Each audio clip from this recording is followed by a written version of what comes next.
we found that thousands of genes become dysregulated after these mRNA shots in those who suffer adverse events. Thousands, including ones that are critical for tumor suppression. So it's turning off your tumor suppressor genes, P53 and BRCA. It's allowing these cancers to propagate. It's inducing hyperinflammation in the body.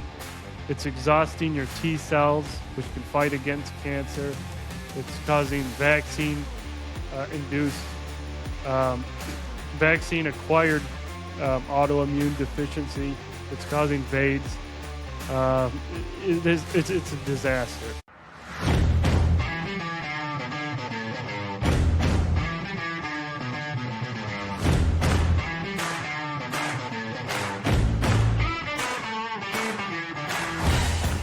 Thank you, ladies and gentlemen, for joining us once again on the State of Freedom. The State of Freedom is a listener-supported podcast. We're committed to pursuing the truth about policymaking, decisions, and situations in Louisiana and at the national level that stand to impact our freedoms. Please become a monthly supporter of the State of Freedom at freedomstate.us as we continue to expand the voice of liberty across Louisiana and beyond. Meet the world's first living, full-spectrum, certified organic CBDA hemp extract. Ness's hemp oil was extracted from seed to bottle without chemicals, solvents, or heavy metals, and it surpasses world-class standards for purity. This pure and powerful CBDA has been proven to reduce aches and pains, ease mental tension, and promote better sleep. To get yours today, visit the Shop Our Partners page at freedomstate.us.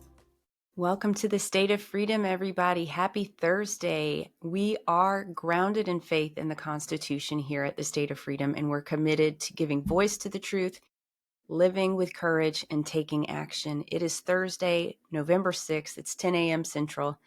I'm Danielle Walker, and I'm joined by my friend and co-host, the Watchdog in Chief of Louisiana Citizen Advocacy Group, Chris Alexander. And we are coming to you live on, good morning. We're coming to you live on Voice of the People, USA TV and Radio Network, on Rumble, X, YouTube, and Facebook. You can catch us later if you're listening. If you like the audio version, you can catch us on those platforms, always the day after. Well, joining us today is the lead epidemiologist and administrator of the McCullough Foundation. Nicholas Hulscher has been making waves and in the news reporting on landmark findings about the devastating effects vaccines have had on people of all ages. His work is a lightning rod for big pharma apologists, and we're very much looking forward to the discussion. I'm only just a little nervous that we might have more questions than time today. Welcome to the show, Nick. Thank you so much for joining us. Welcome, Thank you for having me. Yeah, absolutely. It's our pleasure. Look, we will start. We always like to start out with a scripture of the day to kind of frame the conversation, get us in the right mindset. Today's scripture is Matthew chapter 11, verses 16 through 19.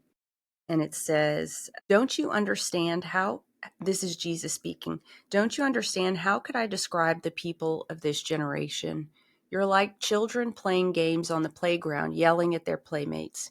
You don't like it when we want to play wedding, and you don't like it when we want to play funeral. You will neither dance nor mourn.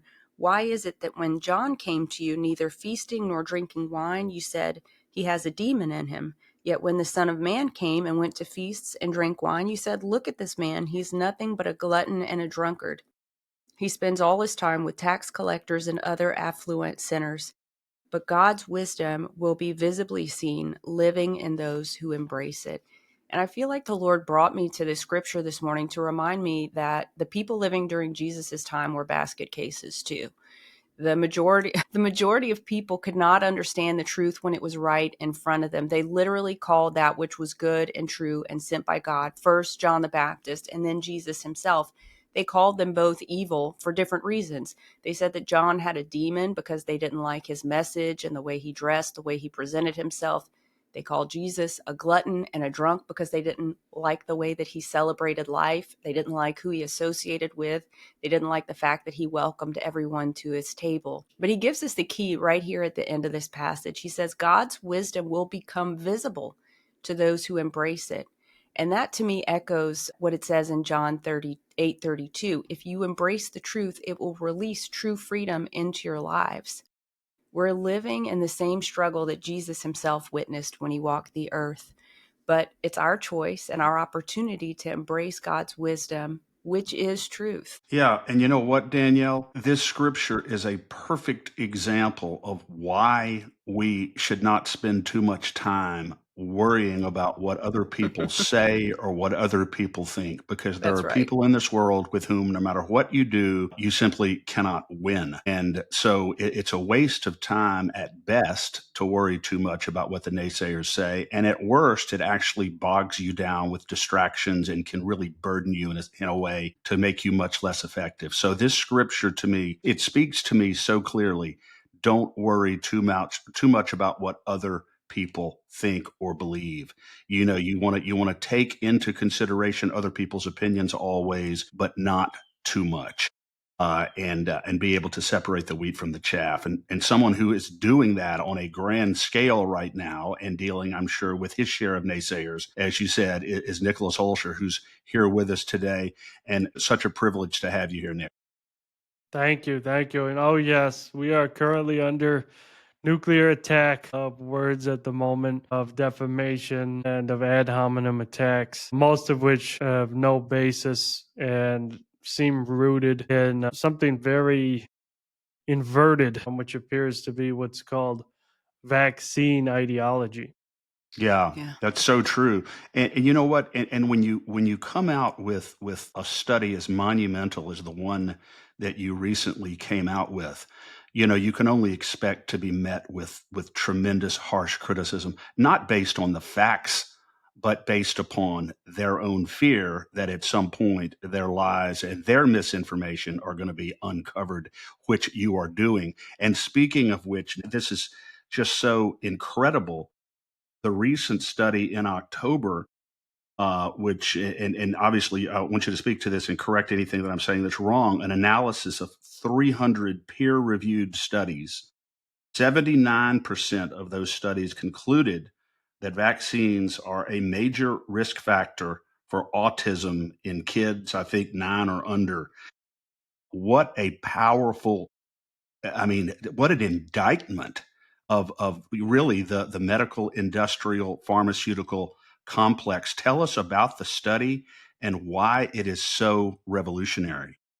Yes, well, first of all, for 25 years, the establishment, the biopharmaceutical complex, the vaccine cartels have lied to the public and made false claims that vaccines do not cause autism. They can't make that statement. They could never make that statement based on the evidence we have. And so what we did was we set out to find, well, what's really driving the drastic acceleration of autism among our children. Went from 1 in 10,000 in 1970 to 1 in 1,000 in 1995 to 1 in 31 now in 2025. 20 and 1 in 12 boys in highly vaccinated California have autism. So over 2% of all American children now are autistic. And so this is a very serious situation. We have to get to the bottom of what was causing this. So we literally looked at the entire peer reviewed literature, got over 300 studies included in our report, and we found a bunch of different risk factors, a bunch of different determinants. And we'll briefly go through them. One of them was older parents. There is a higher risk of neurodevelopmental disease in offspring, if you do have babies at an older age. We found siblings with autism. There's about a 20% chance you will be autistic if your brother or sister is also autistic. We found common genetic polymorphisms or common genetic variants, such as the MTHFR gene, which impairs folate processing. That has been associated with some of these autism outcomes. We identified environmental exposures, such as heavy metals, air pollution, PVC piping leaching PFAS, as well as many other things in the environment that appear to have an impact on these outcomes, but also in utero drug exposures, such as, and there's many drugs that have been linked to adverse developmental outcomes, about 30 of them. These include antidepressants, SSRIs, SNRIs, anti seizure medications, antipsychotics. Acetaminophen was kind of buried in there, but there's a lot of drugs we have to look at here, and none of them are good to take when you're pregnant for the developing baby. Then we got to gut brain axis alterations. So plays a key role for sure. We see in a lot of autistic individuals, their microbiome is severely disturbed, their gut barrier is disrupted, and that does appear to be a characteristic of many of these autistic children. But then we got to childhood vaccination, and what we uncovered was quite shocking. There was over 136 vaccine related studies we identified that looked at neurodevelopmental outcomes. 106 of them found a positive link to autism or other neurodevelopmental disorders such as ADHD and tics. 29 of them found no association. We looked at those 29 studies intensively, and they were riddled with fatal flaws. They don't even have unvaccinated control groups. You can't properly assess risk without a real, truly unvaccinated control group. So that's fatally flawed from the start. They didn't verify the autism diagnoses with an independent physician. They didn't verify the vaccination records. And they also deployed all sorts of statistical tricks to lower any association that would first appear. And we document all of that in our report. But then, and this was the most shocking, was we did find papers with a real unvaccinated control group. We found 12 of them. All 12 of them found, every single one found that the unvaccinated were far healthier in all outcomes. They had less autism, they had less neurodevelopmental disorders, less ADHD, less tics, less brain dysfunction, less asthma, less autoimmune disease, less skin disorders. They were healthier in all domains in every one of these studies. And then we found 5 case reports and case series documenting the literal patients, real patients, regressing into autism after these vaccines. Wow. They So get Nick, so every, just to be clear, every study that was done that specifically had an unvaccinated control group that was compared against kids who had been vaccinated, in every one of those studies, there was appreciably better health with the kids who were not vaccinated. Yes, that's correct. That's correct. And it's explained by, among those 106 studies that show a link, it's explained by the biological and mechanistic evidence where when they inject these animals with these vaccines, and these vaccines include things such as aluminum, used to include thimerosal, they include formaldehyde, it's a carcinogen, they include polysorbate 80, which is organ toxic, they include neomycin, a neurotoxic antibiotic, they include fetal DNA that can actually integrate into genomes. This Can is we all talk in these. about that? Would you mind just getting into that fetal cell line aspect as well? What kind of negative effects are you able to see these fetal cells that are integrating into infants' DNA? Yeah, yeah. This was a 2015 study. We included this in our report. And what they did was they looked in the vials of a portion of the MMR vaccine. So they looked at not the full MMR, but the measles portion that or the rubella portion that goes into the MMR. And then they looked at the hepatitis B vaccine. So they looked at the vaccines that were derived from manufactured with these fetal cell lines, which is how they churn out the antigens. They use aborted fetal lung tissue from decades ago to literally churn out these vaccine antigens. And so they looked in the vials and they found trillions of fetal DNA fragments were in these vials, trillions. And so that's all going directly into the child who's receiving these vaccines. And then they did another test in that study to see, well, can this DNA, can these fragments, can they get into and integrate into a human cell? And they found that yes, they can. They integrated into these human cells in the test tube, sometimes accounting for almost one or over 5% of the entire genome became this aborted fetal cell DNA. Wow. Wow. So, yeah. Chris and I were Unbelievable. in a meeting a couple of years ago where someone pointed to this as a possible source of kind of sexual identity confusion. Do you have any indication as to whether that would be a reasonable conclusion to draw? Yes. Yes, it's definitely possible because especially when you start crossing genders, different gender genetic material, if that is integrated into your own DNA, it's definitely plausible that this could play a role in this severe gender dysphoria where all of a sudden these children think they're, these little boys think they're girls or these little girls think they're boys. It's possible now. That needs to be studied.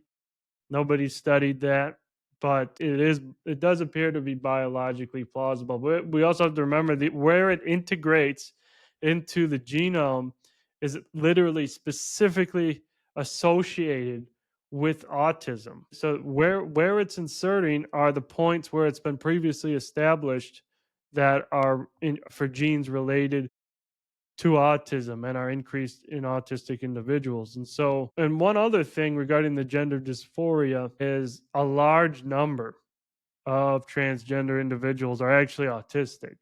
And so, when you start making all these kids autistic with these large batteries of vaccines, that will also induce gender dysphoria. Yeah. Now, Nick, just to be clear here, you're not suggesting that. Well, first of all, let me ask you this. Let's just assume someone wants to get a vaccine, but they don't want the vaccine to be lined with fetal stem cell lines. They don't want that in there. Would someone who's getting a vaccine know? Would they know whether or not it contains fetal embryonic tissue? You will be able to infer if the vaccine you're looking to receive contains it if you have to look up how that particular vaccine is manufactured. If it's manufactured using fetal cell lines, it will likely include this DNA. Sometimes they use insect cells to produce these. They use all sorts of different methods, but what you want to look for is were human cell lines used to produce your vaccine? And if they were, it's going to contain DNA fragments. And which makes the vaccine even more dangerous than ordinary vaccines, which are also dangerous. But it's even worse if it's got the embryonic stem cell lines contained in it. That's correct. That's correct because Wow.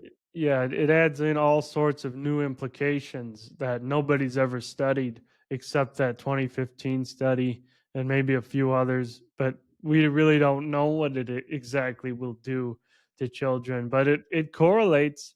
We have to remember with the 1986 vaccine Childhood Vaccine Injury Act, when vaccine makers got full legal protection, liability protection, that's when all of a sudden we went from about 7 vaccines to now 80 or to now 72 doses by age 18, 32 doses by age 2, none of which were properly tested.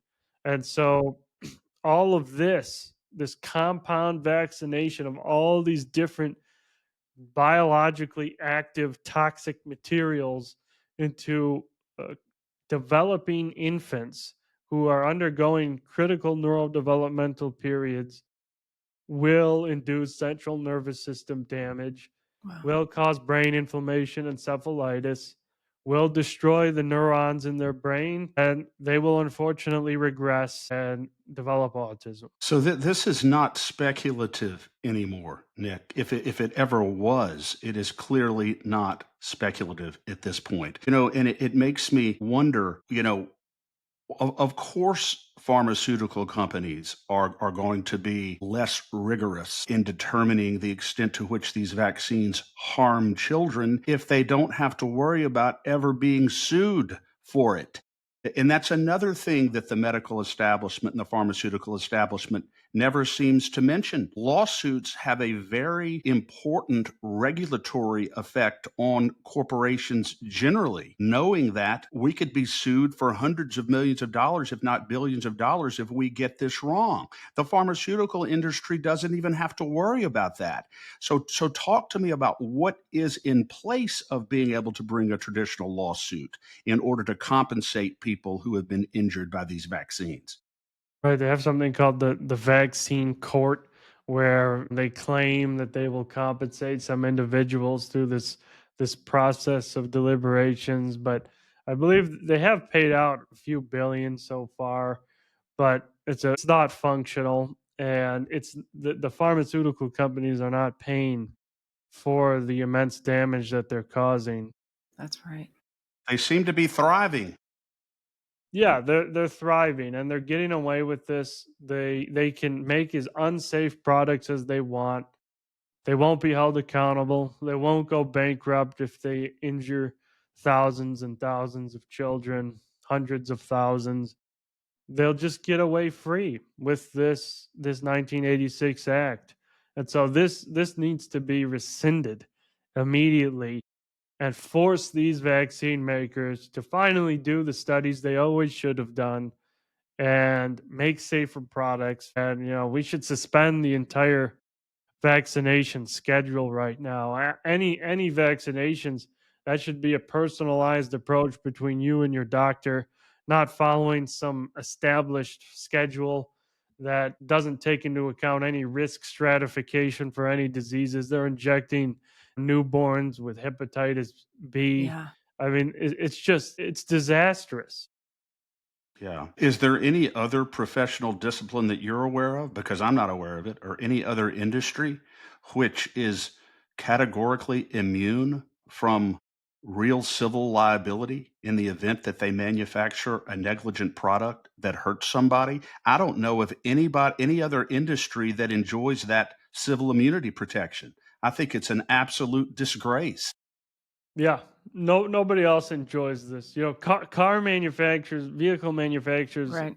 aircraft manufacturers, they do not enjoy these protections. So this is the equivalent of, making a terribly designed aircraft, and about 20% or 10% of those who fly, end up crashing and killing the whole crew and the passengers, and nothing happens. They just continue to make the same dangerous aircraft. It's no different.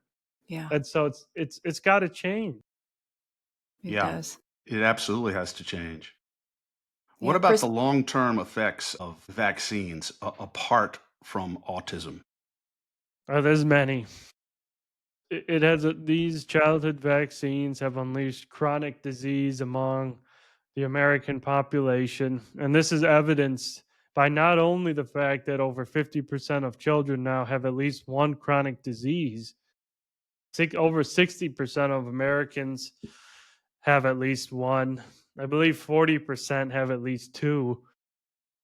That not only is that the evidence, but the largest unvaccinated versus vaccinated birth cohort study ever done out of the Henry Ford Hospital system. There was a Senate hearing on that a few months ago. A documentary came out, Del Bigtree, called The Inconvenience Study, and they tracked 18,000 children from birth to age 10, looking at their hospital records, which is this is probably some of the strongest medical records you will get, because they had to continue to go back to the same hospital due to the plans that they were on. And so the vaccinated over that 10 years suffered 57% of the vaccinated became chronically ill of those children.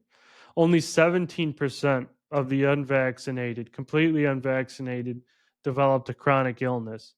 So these vaccines are unleashing chronic disease among our children, and these include not only neurodevelopmental disorders such as autism, such as ADHD, and such as tics, such as speech delays and speech disorders, but also these autoimmune diseases, the asthma, these impaired immune systems, these skin disorders, eczema, IBS, all sorts of terrible things are increased, many of which are considered irreversible in some children, and they'll forever be impacted by these diseases. Nick, I haven't seen anything on this, but is there any reason to believe that vaccines would cause some kind of metabolic dysfunction and that could be leading to the obesity epidemic? Yes, yes, that's definitely possible. Particularly, these vaccines are disrupting the gut barriers. This is definitely a real issue we're seeing, and it can lead to diabetes. Like it can lead to, it appears, obesity if their mitochondria is also damaged, and we are seeing indications as well of this mitochondrial dysfunction in these highly vaccinated individuals. Wow. So you're talking about vaccines across the board, Nick. Obviously, you're not simply talking about the COVID vaccine. You're talking about vaccines generally. Yes, yes, that's correct. Because again, there's nothing healthy in these vaccines. You're literally injecting directly into the bloodstream potent toxic materials. It's just there's no way to stop it. Especially these infants, they have Yeah. underdeveloped detoxification systems called the cytochrome P450 systems, which are not developed yet. Their body can't get rid of the aluminum well. It can't get rid of the formaldehyde. It can't get rid of these antigens fast. And so that's why when they pump all the 5 doses at once, they can't cope. Their bodies can't cope. It goes right to the central nervous system. It goes to the other organ systems. And then they suffer this immunological damage and they suffer from these chronic diseases. Yeah. Well, Nick, I can tell you, I had a personal experience in my 20s. I was being vaccinated to travel to Africa for the first time. And they probably, at the travel health clinic, they probably lined up like 9 different vaccines for me to take. And I looked at the nurse in the face and I said, isn't that all toxic? Like, isn't this all basically poison that you're planning to put in my body and charge me a lot of hundreds of dollars for? And she said, yeah. And I was like, well, doesn't it seem like that would be kind of harmful to put all of those different toxins that don't necessarily go together in my body at the same time? And she's like, absolutely not. It's perfectly safe. She shot me up in my left arm and my right arm, probably 4 in one arm, 5 in the other arm. I was in DC. I got lost on the way to the metro. I was completely disoriented. I had no idea what I was doing. I woke up the next morning or in the middle of the night in my bed. I had no idea how I got there. The rest of the day was completely blacked out. And the next day when I went to work, people were telling me that I was wandering on the executive floor, just having random conversations with people. That is not something I would ever do. It was so bizarre. And so after that experience, I was like, wait a second. If that is happening to a healthy 20 something, what is it doing to a tiny, tiny little baby? Right, right. So you experienced it yourself. You may have suffered, some form of neural inflammation, resulting in those symptoms. And yeah, imagine a 2-year-old baby that weighs, 5% of what you weighed or even less. Yeah. And, they are bombarded with all of those, even more. Sometimes they get 8 doses at once at some of these vaccination clinics. And it's no wonder that it's poisoning them. What about Nick? We had Dr. McCullough on last year, and he talked to us about what he calls turbo cancer, the rapid acceleration of disease because of the vaccines. Let's just say at some person eventually may develop cancer. Maybe they have a genetic predisposition toward cancer. It drastically increases the onset of those diseases. Talk to us about that. Yeah, these mRNA injections have unleashed a turbo cancer epidemic. We can say that quite confidently now. And I say that because we'll start with the population studies.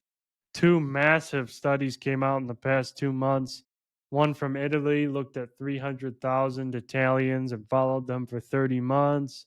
The other one was in South Korea. They looked at 8.4 million Koreans over the span of a year.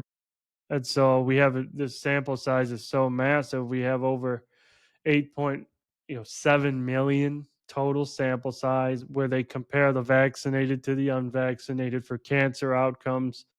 The vaccinated, when you combine both of these studies, suffered increased risks of 7 distinct types of cancer, including colorectal, breast, thyroid, gastric.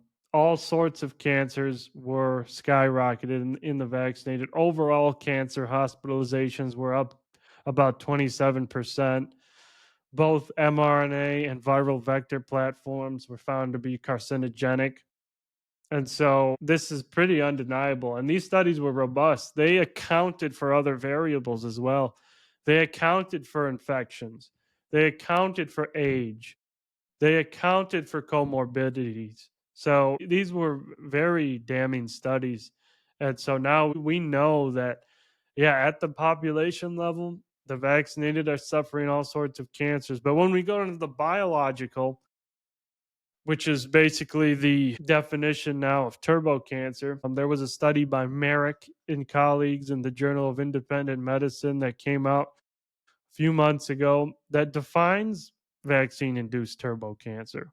And what it is, it's sudden onset, unusually aggressive cancers that either are a relapse of a pre-existing cancer or this new onset that present at first presentation at an advanced stage, and they are very treatment resistant, and the individuals die quite shortly after diagnosis. And we at the McCullough Foundation, in collaboration with Neos Bioscience, we found why this happens. In fact, we just had a study accepted for publication in a PubMed.gov index journal where we found that thousands of genes become dysregulated after these mRNA shots in those who suffer adverse events. Thousands, including ones that are critical for tumor suppression. So it's turning off your tumor suppressor genes, P53 and BRCA. It's allowing these cancers to propagate. It's inducing hyperinflammation in the body. It's exhausting your T cells, which can fight against cancer. It's causing vaccine acquired autoimmune deficiency. It's causing VADES. It's a disaster. And so, yeah, these shots do induce turbo cancer in some individuals. Wow. Is this deliberate? It appears it is.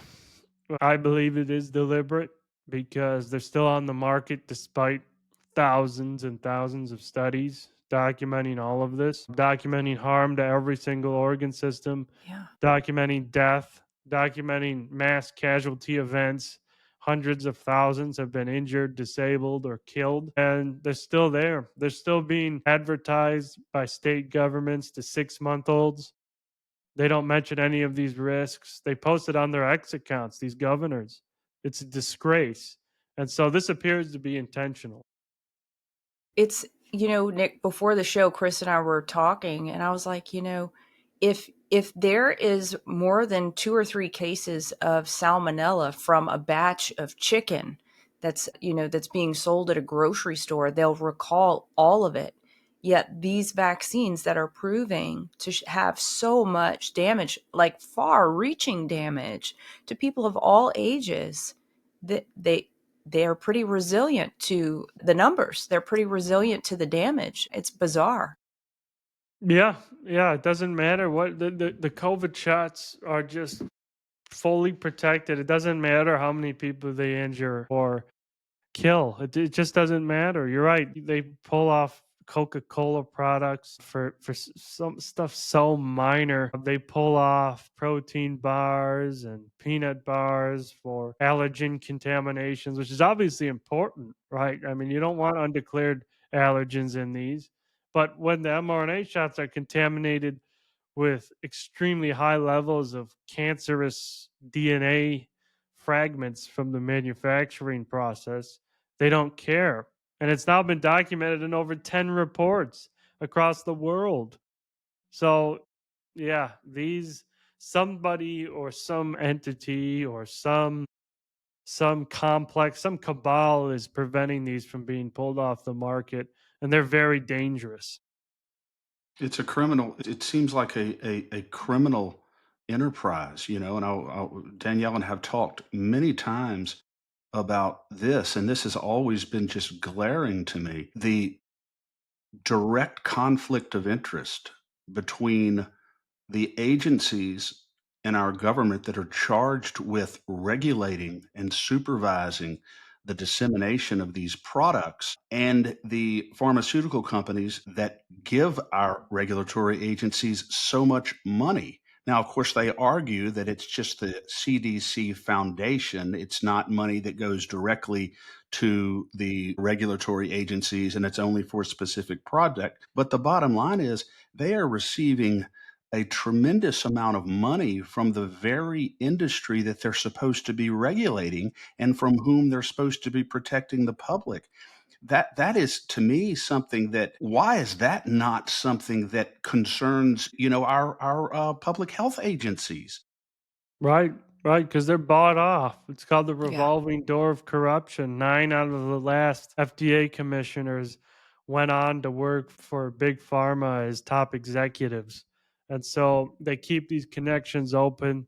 This door of communication remains solidified between FDA and Pfizer, Moderna, all these companies. And they just rubber stamp everything. They don't really do any safety testing, and it causes immense harm among the population they're supposed to be protecting. And yeah, this it's crazy that this has happened. It's absolutely crazy. Now thankfully the public's basically woken up to this fact. I know Secretary Kennedy, he's mentioned this now multiple times, but I don't see too much direct action regarding stopping this at this No. point in time. It I looks would like they're still compromised.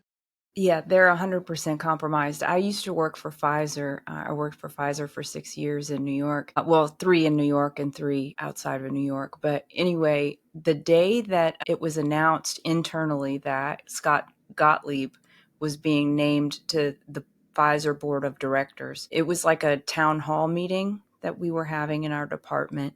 And people were cheering so hard. They were so excited. And I was like, this is weird. Like, this is not right. People are excited because their job just got easier because he's going to deal with the regulators. That is not right. Totally That's not bizarre, right. but yeah, anyway. It is that's such a great point. So they were excited about the fact that they would have less scrutiny, and that they would not be held to the standard to which the American public deserves in I terms of think I you think know it was just the understanding. There was just an understanding that all of these different big pharma groups were jockeying for this guy, right? And yeah, yeah, Pfizer happened to prevail in that one. So yeah. anyway, would you talk a little bit, Nick, about the shedding issue with the COVID vaccines? It's Yes. What's going on with that, and how serious is it? We think it's pretty serious. There's only been one study that assessed if this was possible, just one. You would think in 2025 we'd have hundreds looking at this possibility, but they don't care. In fact, they probably wanted this to shed onto others. So, this one study by Sue Peters and colleagues, Dr. Sue Peters, this came out about a year ago. They looked to see if shedding was real by seeing did unvaccinated women who had daily contact outside of the household to vaccinated individuals, did they suffer menstrual cycle abnormalities above baseline? And so that's what they looked at because we know, and there's like 20 studies now that confirm, even by pharma, that these mRNA shots do disrupt the menstrual cycle. So we know that. So when you're exposed to it, we know that that's kind of an indicator that you were exposed. And so what happened was the women who reported to be in close contact to vaccinated individuals did have significantly increased menstrual cycle disruptions and heavier bleeding and irregular cycles.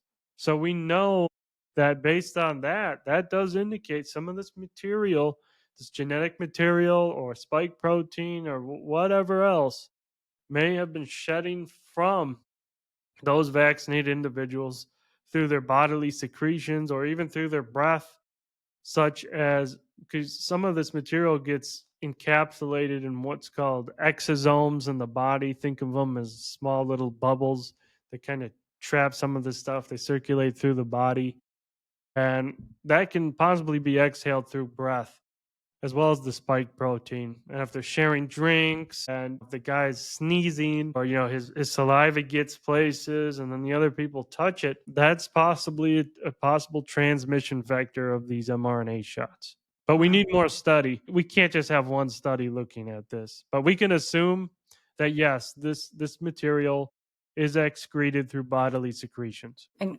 Chris mentioned that last year we had Dr. McCullough on the show, and during our conversation with him, he talked about, we were concerned about how long do people need to be worried if they took the COVID-19 vaccine, they regret it.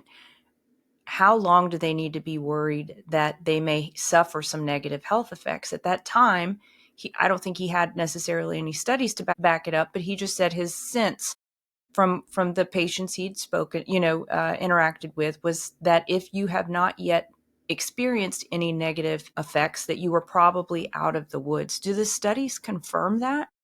Yeah, there will be a significant portion of people, perhaps 20%, that are probably fully in the clear. They received dud batches, they're called, because there was massive batch variability.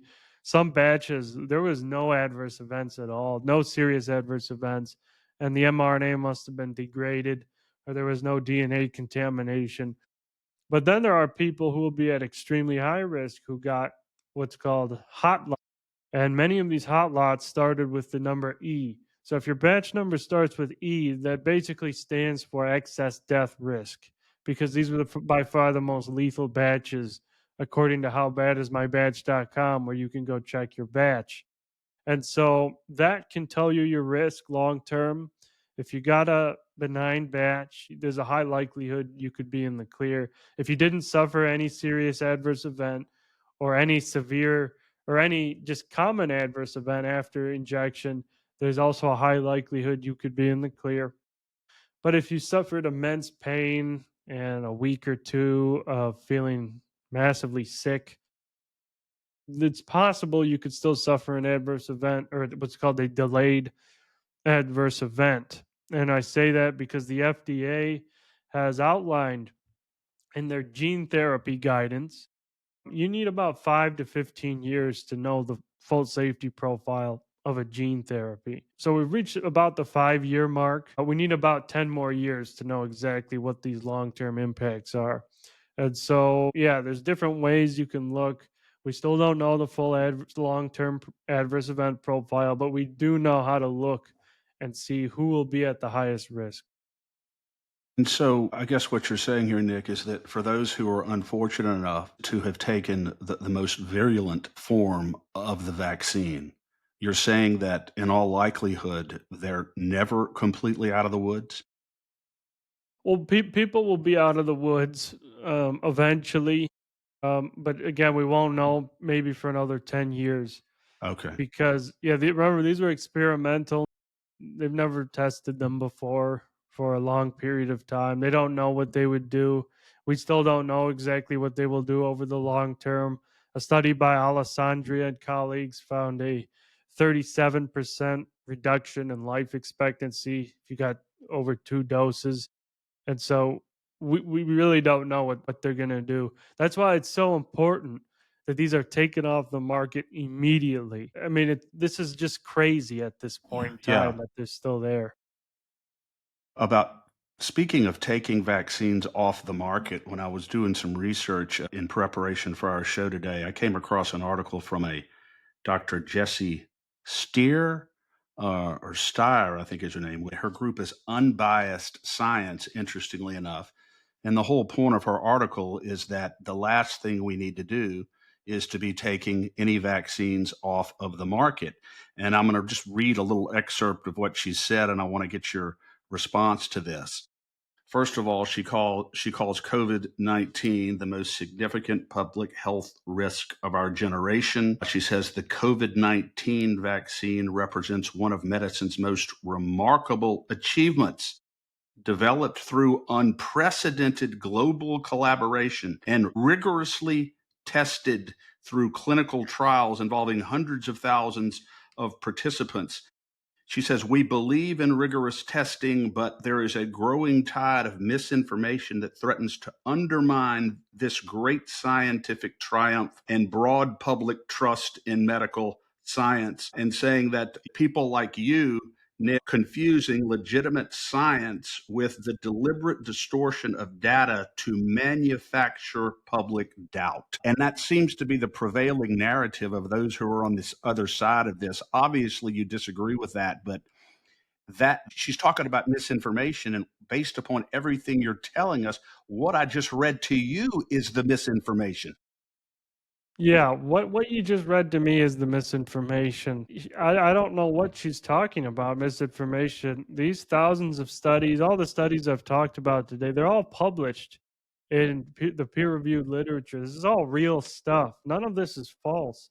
None of this is made up. You know, we're not evil people trying to cause, what they think is the worst thing ever, what they call vaccine hesitancy. We're trying to save lives here. We've seen what's happened to people. We've seen when all these studies have come out. She mentioned the clinical trials. That's been documented in the Pfizer papers, Naomi Wolf, and multiple other studies that have analyzed these trials. They were fraudulent. They Yeah. hid data, they hid deaths. They changed the cutoff points. And Dr. Stephen Hatfield, he came on my live stream the other day. He said they're probably going to go to jail They because should. yeah. So these trials were not robust. They were fraudulent, and it has led to these mass casualty events. And it's my observation, Nick, that anytime people are claiming the other side is spewing misinformation, that is just they're the ones who are lying. And if they had any guts, they would just call it lies. Because when did the term lies get traded for misinformation? It's ridiculous. Exact Yeah, classic yeah. projection. Yep, misinformation. Yeah, that's a propaganda term. They always come up with these terms. It used to be conspiracy theorists to kind of discredit people. That doesn't really work anymore. So now they've moved on to misinformation, disinformation, super spreaders. I mean, most people don't buy the No. garbage anymore when they claim this stuff. But what appears to happen is, first of all, 57% of Americans now, according to a Rasmussen survey, believe that the COVID shots caused mass deaths. So it's majority of the population now understand what's happened. It's only about 15% of people now that are in the camp of protecting these mRNA shots at all costs. And it appears many of those individuals have lost their minds. They may be on dose number 7, dose number 8, and they may have even suffered neurological damage. And we've documented that. We had a peer-reviewed paper was published today. I'm going to put it out on our Substack. Everybody can read it. We found 63 serious brain and spinal cord adverse events with these shots, including blood-brain barrier disruption, prion disease, Yeah. encephalitis, brain abscesses. So they get these My pus-filled gosh. lesions in the brain. So that's probably accounting for some of that. It increases cognitive impairment, psychosis, delusions. This was documented in a study by Thorpe and colleagues. So, we have to watch out here, and we can't be taking public health advice from people who are spewing nonsense, putting lives at risk. Yeah. Yeah. Is your team in touch with Secretary Kennedy's office about these studies? I mean, he has to be somewhat aware of them. Do you think that you're giving him what he needs to pull these off the shelves? We've sent them some stuff. We've sent some other HHS officials, these materials. A lot of them subscribe to our Substack publication, so they get the emails when these studies come out, and so they read them. I haven't seen them do anything about it. I haven't seen them make any moves other than Dr. Hatfield. He canceled the mRNA contracts, and I was sending him some of our studies that were coming out when he was at HHS, and he genuinely cared of following the actual science. But I haven't seen anybody else care too much. So yeah, it appears there's some sort of radio silence going on now on all these studies breaking out. It's time that they confront this. They tell the Americans the truth of what has happened. Yeah. This may be a speculative question, but do you have any indication or have you read anybody talking about how the different batches got to different places? Like, were they targeting people based on whether the batch was not bad? Like, or did people who've kind of met their political or ideological goals or agreed with them, would they get like a non-toxic batch, and then the people who maybe could serve as a problem or a barrier to their ultimate goals get toxic batches? It's possible. It's possible. They could have had some sort of intentional allocation of these batches. We just don't know at this point. But it wouldn't surprise me. I think a Well, lot of sure. these elected officials probably received saline in all those video shoots when they Mm-hmm. were getting these. I don't think they're that stupid.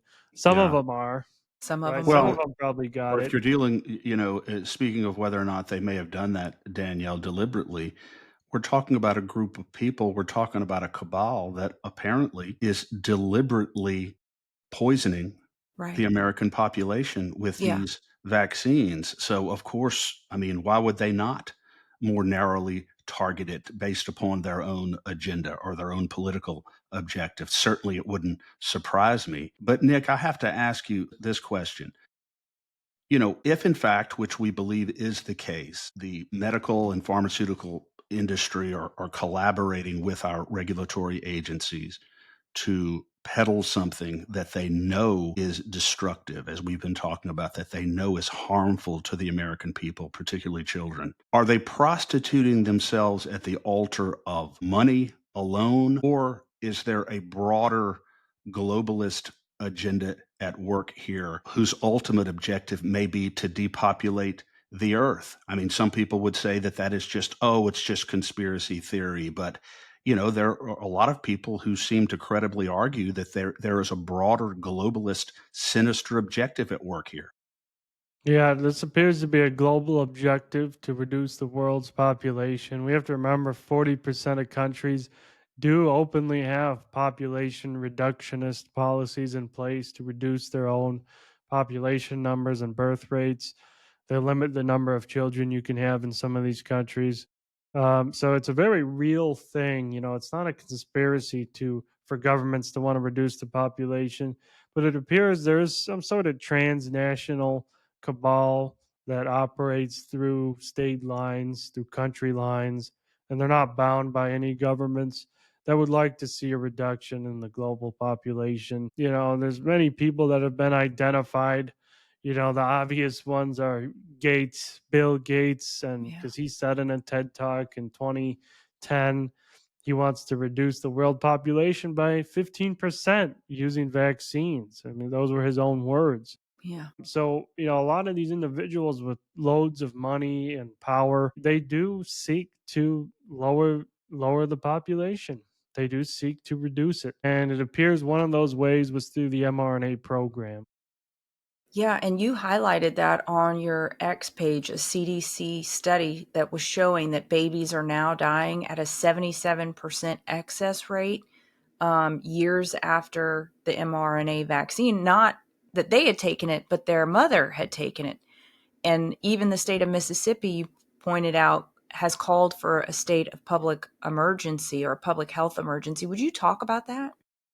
Yeah, so this is a very real situation and a very disturbing one where the CDC, according to that data, and somebody named Ethical Skeptic did a lot of data digging and analysis on this and actually identified that since 2021, or actually before 2021, excess infant mortality was on a steady decline for 30 years straight, basically, an overall steady decline. And then right in 2021, literally right after the mass uptake of mRNA in childbearing age women, this infant mortality rate began to skyrocket. And it has not gone down since. We're at the end of 2025. Babies are now dying at about a 50 to 80% excess rate. And it appears to stem from two factors: transgenerational, where some of these mothers incurred genomic integration of this material from the vaccines, and that's transferring to the offspring, resulting in transgenerational serious adverse events. And then we also have teratogenic effects, where the mother was pregnant and they got vaccinated, and then that material transferred through the placenta into the baby and thus directly injured the baby. But both ways, there are signals for both.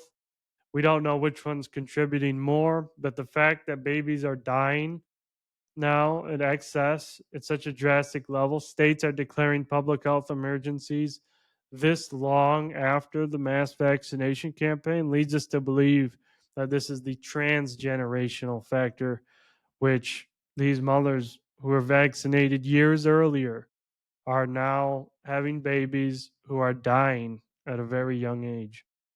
Is there anything to point to, or I don't know if there have been any studies, but what if the father was vaccinated and not the mother? Would that also lend itself to some problems here? Yeah, that's possible as well. Some of this genetic material, if it integrated into the father's genome, it could be in the sperm, and that will also obviously end up in the developing baby during insemination. So yeah, it can come from both ways, both the male and the female. Again, not one study has tested any of this. We're just going now off of these signals that we have now and the biological evidence that we've seen so far, and it does paint this clear picture. But no government's looking into this that we're aware of. The CDC is not doing its job. It has billions and billions of dollars. It should be looking into this. We're Yeah. not aware of any efforts to seriously look into this disaster. And we've discussed, and we think we've, uncovered today, or at least emphasized further why that is the case. And, I believe, as you do, Nick and Danielle, that I think, a majority of Americans at this point, if not a substantial majority, both believe that the vaccines have caused, mass harm. But also, I think that they are very, very skeptical at this point of anything that our public health agencies say on any health issue. So they really have damaged their own credibility in a way that is probably irreversible at this point. Yeah, it's irreversible. It's irreversible. They did too much damage and they continue to lie. Right, and they had a chance. They had a chance to reverse it. They had a chance to pull these off the market, the mRNA shots. They had a chance to start investigating these vaccine injuries and helping the millions of injured. They had a chance. It's been what, 10 months? None of this has happened. So, Yeah. yeah, it's getting to a point where it will literally be irreversible to restore any sort of trust. Yeah. And the sad part is, I think the people mistrust the government, especially the CDC, but I don't know that the majority of doctors do, which is really concerning because now that's causing a greater breakdown in the doctor-patient relationship because the patient doesn't have any faith that the doctor is actually listening to what the patient sitting in front of them is saying. They're looking at some, policy that sits behind the patient on the wall. Right, right. Well, it's been about 99% of doctors have taken at least one dose of these shots, and they've recommended it to all of their patients. So they're too far into it to backtrack. They can't psychologically cope with what they've recommended to their patients, what they did to themselves. It's very hard. And so they will utilize a confirmation bias and just simply cling on to the studies, all funded by big pharma, that claim they're safe, and they will Yeah. continue to perpetuate that lie. So yeah, that's the most dangerous situation. You're right. The actual doctors are compromised. So, saying, in other words, that this medical decision is something that is safe as long as it is solely and exclusively a decision made by a patient in consultation with his own doctor, even that is not safe anymore. It's not safe. So they're allowing these compromised doctors to shoot up 6-month-olds with the gene altering injections. That's not keeping us safe. Why are we allowing doctors to still do that? We don't allow the protein bars with the allergens to go out. Why are we allowing this to happen? It's Yeah, just ridiculous. it is. Is there any vaccine? I think I may know the answer to this, but is there any vaccine under any circumstance that you would recommend? At this point, no. No, I've read too much, read too many studies. They've done too much research. We know they're not safety tested. We know that there's been literally no placebo testing in the licensing trials for any of these vaccines. So we don't even know what they're doing to people. We're just assuming they're safe. Big Pharma's just assuming they're safe. And in all the studies that look with these real placebo control groups, we see the immense harm they cause.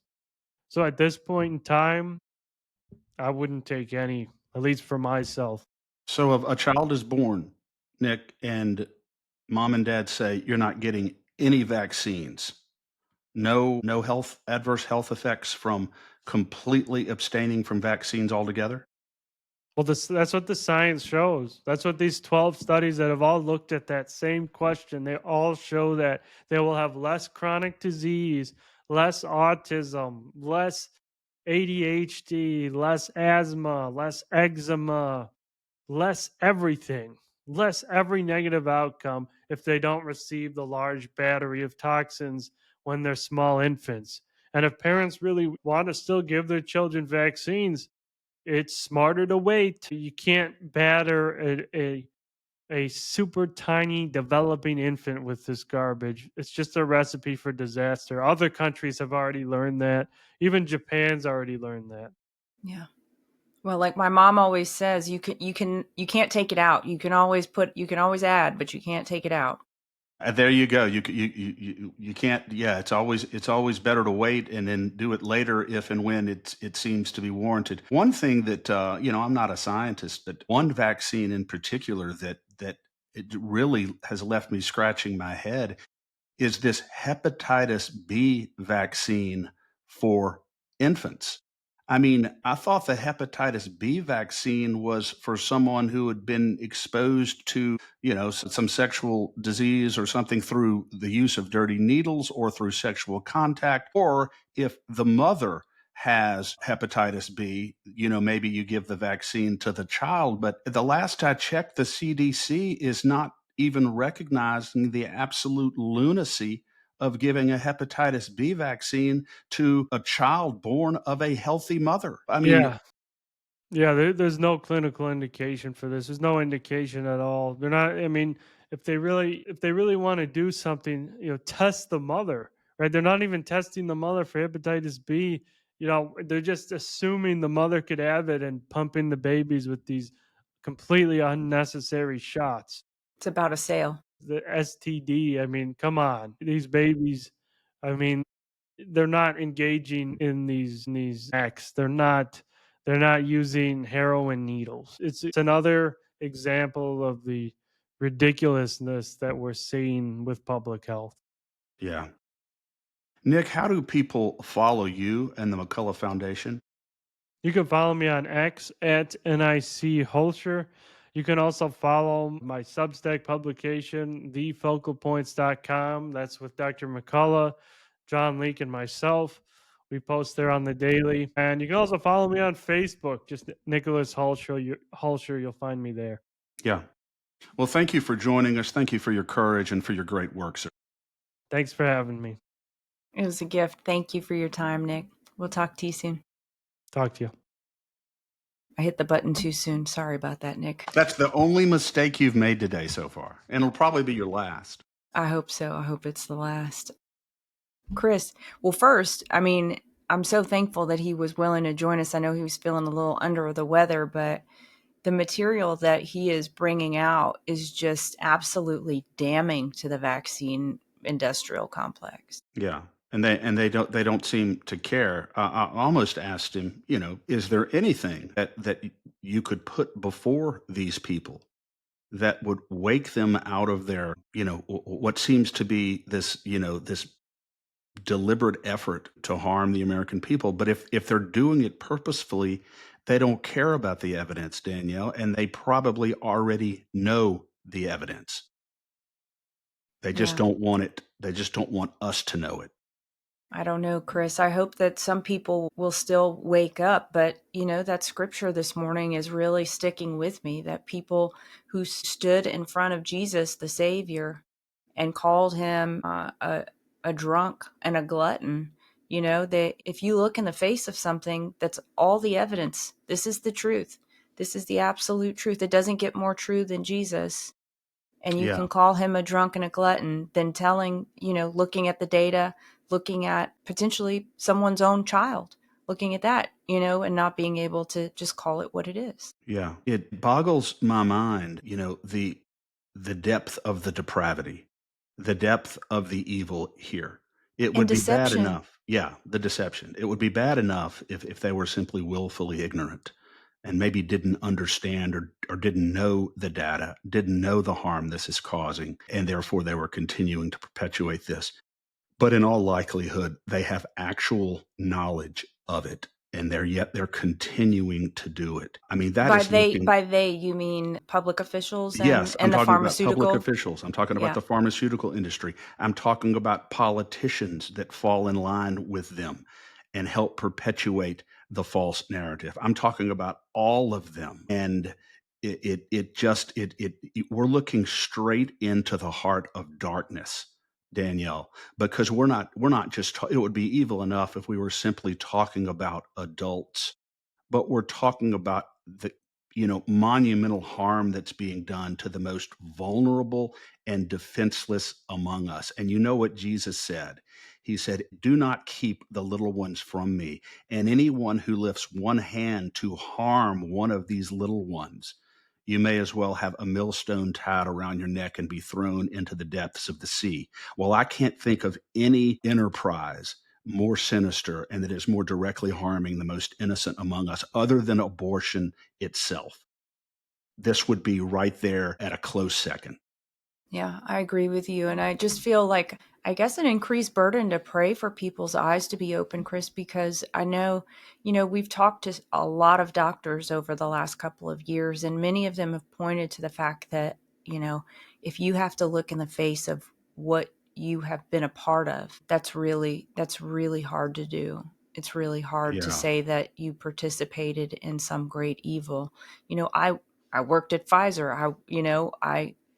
I didn't sell any vaccines, thankfully, but I know people who do sell vaccines and have to sell vaccines or have sold vaccines. And that's a really horrible position to be in.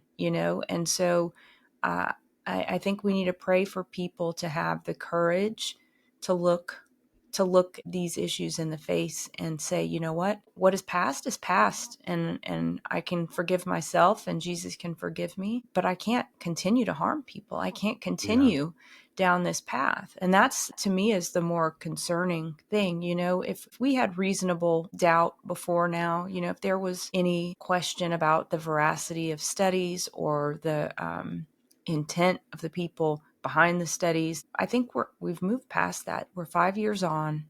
It's time for people to really take a look at this and say, if there's a chance that this is true, will I keep doing it?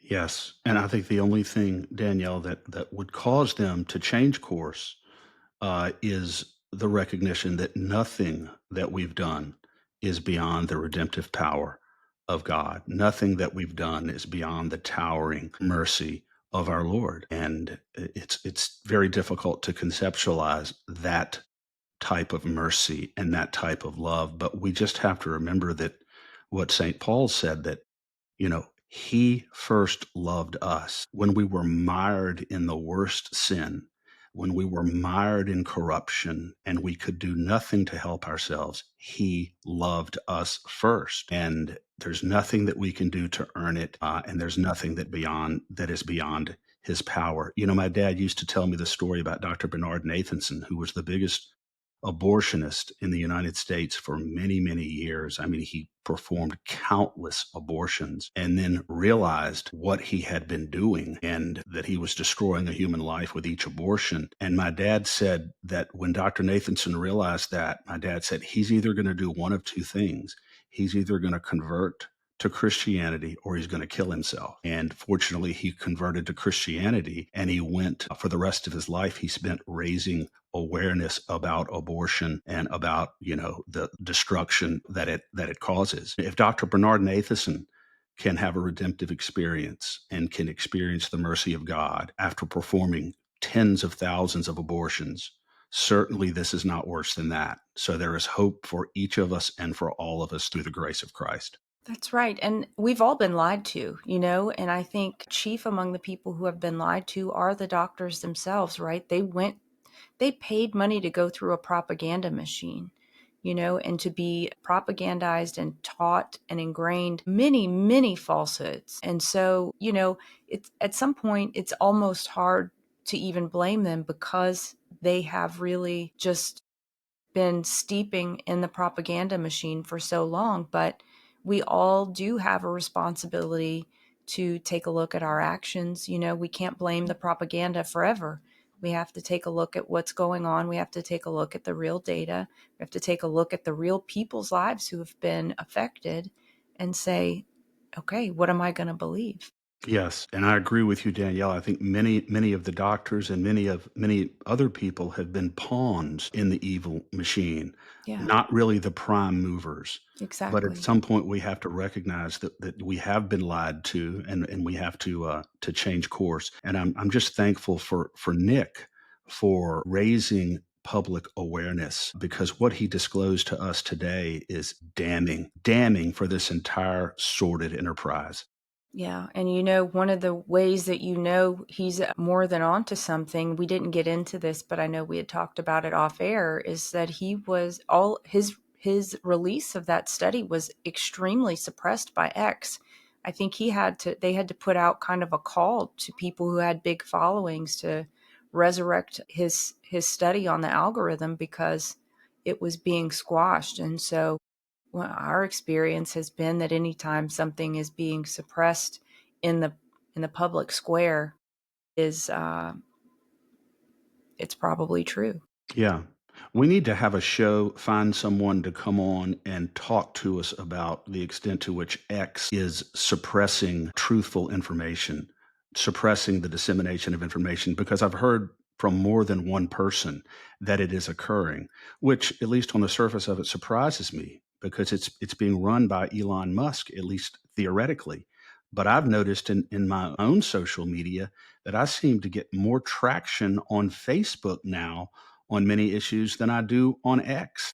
Yeah, So I know that it's occurring. So we'll have to get someone on who's qualified to talk about that. I think it's a big issue. it is. I would say that the state of freedom is suppressed somewhat on X, but extremely extreme. The worst place is YouTube. The worst place. We have been absolutely almost rendered invisible on YouTube. Yeah. Dr. Randy Russ certainly can feel your pain on that Yeah, he because he can. has been as well. But anyway, yeah, how enlightening. Yeah. Awesome. Well, Chris, it's been such a pleasure sitting here with you today. And I think what an opportunity. I'm so grateful that we have the opportunity to talk to people like Nick Hulscher, people who are doing great work, people who have courage, people who are speaking the truth and bringing the truth to light. It's just such an opportunity and a gift we've been given to steward and to bring to the public. Yes, and we need everyone to continue, all of our listeners to continue sharing and subscribing to the State of Freedom, because knowledge is power and we have to continue to spread the word. Everybody knows now, Danielle, that we are not going to get accurate, reliable, trustworthy information from the power brokers who are in our country, including our own government. Yeah, So we have to go somewhere to get the truth. And you can get the truth right here, uncensored and unapologetically. So continue to spread the State of Freedom, support us, advertise on the State of Freedom, and let's continue forward fighting for everything that we know is true and right and good, not only for us, Danielle, but for the next generation, for our that's right. kids. That's right. Thank you, Chris. And God bless you. I'll see you back here on Tuesday. Sounds good. Have a good day. Awesome. You too. The secret to losing weight 2 times faster has gone viral. See the transformations hundreds of thousands of men, women, and teens are experiencing around the world with the Slenderize drops. These homeopathic hormone balancing drops are proven to control appetite, support thyroid function, improve energy, boost mood, and increase metabolic rate. To learn more about the drops or other incredible natural wellness and lifestyle products, email me at danielle@freedomstate.us or visit the Shop Our Partners page at freedomstate.us. Hey, Danielle Walker here. I'd love for you to check out my online boutique, Lux Lion. My mission for Lux Lion is to showcase innovative African designers and sustainable, mission-driven brands. To do that, I bring you stunningly beautiful handcrafted jewelry and accessories from some of my absolute favorite places on earth. Small batch wholesale for storefronts is also available. Join me in celebrating African artistry and shop now at luxlion.us. Use promo code FREEDOM for an additional 10% off your purchase. Thanks for joining us today on the State of Freedom. Be sure and check out the show notes for this episode. You can always go there and find the calls to action and resources mentioned in the show, and you can find out more information about our advertisers there as well. If you want to learn more about us or support our work, visit freedomstate.us. To get involved with Louisiana Citizen Advocacy Group, visit LACAG.org. We'll see you next time. God bless.